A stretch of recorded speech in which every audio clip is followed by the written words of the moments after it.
Hello guys, आज के blog की शुरुआत करते हैं। और गाइस अभी बज रहे हैं दिन के 12।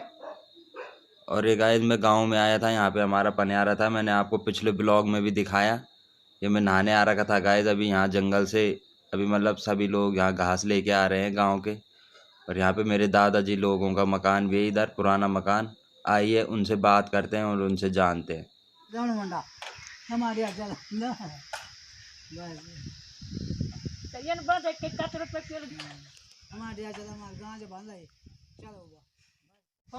तुम छुई लत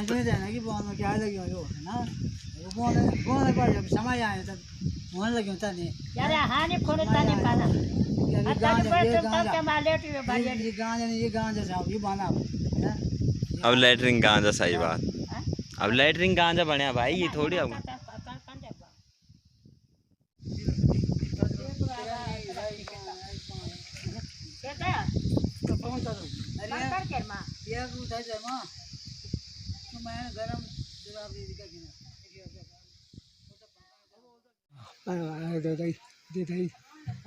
haram itu हाँ waduh सही बात।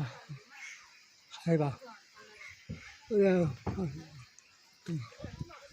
hai ada itu tap tap itu pada